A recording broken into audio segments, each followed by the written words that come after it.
Diyan daw ho sa Kawit, Cavite, meron ding mga inilikas. RH6, Sherwin Alfaro. Go, go, go! Kami, Sherwin.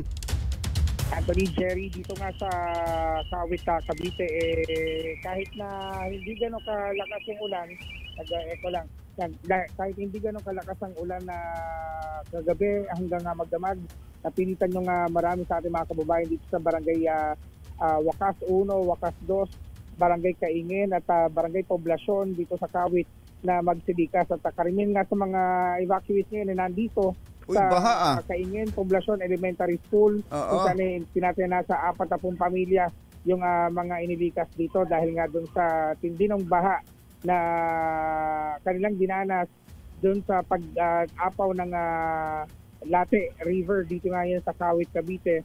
At yung mga residente ito, yung mga nakatira doon sa gilid ng ilog ng Late dito nga sa Kawit. At kagabi, kahapon pa lamang, pagkakaroon nga silang pinalikas ng lokal na pamahalaan ng Kawit para nga dito na pansamantalang tumuloy sa Kaingin Poblasyon Elementary School at dito na pansamantalang tumuloy dahil nga sa pangamba nila na malakas yung magiging hangin dala ng bagyong si Uwan at din yung kasabay na 4.9 meter na taas ng high tide. High tide, sumabay pa. Itong yung nakikita nyo ngayon na baha dito sa evacuation center. Baha din, sa loob ng eskwelahan yan. Sa loob na ito ng eskwelahan, yung Kaingin Poblasyon na elementary may school. May tubig din, dito nga bahang-baha pa rin. Doon sa labas ito, sa may tapat ng Our Lady of Magdalena Church, itong simbahan ng Magdalena, dito nga sa Kawit na siya pamoso na may tawiran o underground passage patungo doon sa bahay ni General Emilio Aguinaldo. So yung komunidad dito na yung mga residente nandito at kagabi pa wala silang natatanggap na tulong mula sa lokal na pamahalaan ng Kawit. Kahit man lang tubig inumin. Ang problema yung mga evacuees. Oo, dahil para saan sila pinalikas, pagdating nga dito sa evacuation center, wala na, basta iniwan na lang sila dito na yun ang problema. Ganun. Magandang umaga po, live tayo sa 2x2. Ano pong sitwasyon nyo ngayon dito sa evacuation center? Okay lang naman po kami rito. Ang kagabi kahit tubig, wala man lang sa amin yung barangay. Pinapunta lang namin. Ayan. Ano daw po? Yung tubig. May dumating na tubig? May dumating naman pong tubig, tag-iisa kada room. Sige, isang bote? Isang galon. Isang galon. So ngayon meron pa, may supply pa ng tubig? Meron pa naman po. Pero ang wala pa pagkain? Wala po. Walang pagkain na binibigay? Hindi SWD kagabi, para daw po yun sa pagkain sa ngayon. Pero kagabi wala po talaga. So, paano pa nangyari sa mga bata? Gutom? Hindi po, may kanya-kanya. So, kanya-kanya diskarte muna ng pagkain. Pero ngayong umaga maraming bata yung nangungulitan ng mga magulang na sana mabigyan sila ng biskwit para makapag-almusal. Ba't sila kinailangang ilikas, Sherwin? Gaano pa kalalim ang inaabot sa lugar nila? Sa gaano kalalim ang baha sa lugar nyo? Hindi ko po may papa ko dati. Yung history.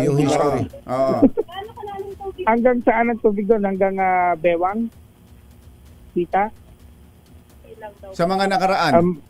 Sa mga nakaraan pagbaha? Ang problema nila doon sa komunidad nila, yung high tide na madalas kapag nag-high tide, ganun nga ang taas ng tubig na pero yung daanan patungo doon sa ilog ng Late kasi doon sa babagtasin mong daan, yun yung medyo mataas ang tubig. Pagdating mo naman doon sa may mga residential area, mga kabahayan na, gano'n nga na hanggang hita yung dadaanan mong tubig, pero pag akyat mo doon sa may tabing ilog na, hindi na gano'n kataas yung tubig. So ngayon nag-aabang lamang itong mga residente na may dumating na ayuda. Although nakipag-ugnay na rin tayo sa MDRRMO ng Kawit sa Cavite para nga mabigyan tugon yung para mapadalan sila dyan bago man lang magsiuwian. Dahil kumusta ba lagay ng panahon ngayon dyan? Medyo madilim pa at malakas pa rin yung hangin at yung sinasabi nga nila kakate o bababa yung tubig ngayong umaga, mukhang hindi pa mangyayari dahil sabi nila dapat gantong oras kumati na. Pero mula daw hating gabi kanina, medyo konti lang yung ibinaba ng tubig Pero dapat ngayong umaga bumaba na yung tubig dahil nga patapos na yung high tide. Pero yung tubig... Pero wala nang ulan, ano? Bumaba na tuluyan. Wala nang ulan? Wala nang masyadong ulan dito sa Cavite mula nga kaninang umaga. At sinubukan nga natin silipin din yung tabing dagat itong Cavite City dahil nga dun sa mga daluyong na maaaring dalhin ng malakas na buga ng hangin. Pero hindi na kasing lakas kanina nga madaling araw na bandang alas 3, alas 4 na ang buga ng hangin nasa 100 kph. Pero ngayon, pabugso-bugso na lamang yung malalakas na hangin na nararanasan dito sa bahagi ng Kawit, Cavite. Live mula pa rin sa Kawit, Cavite, RH number 6, Sherwin Bata Alfaro, D0H, una sa Pilipinas, una sa Pilipino. Thank you,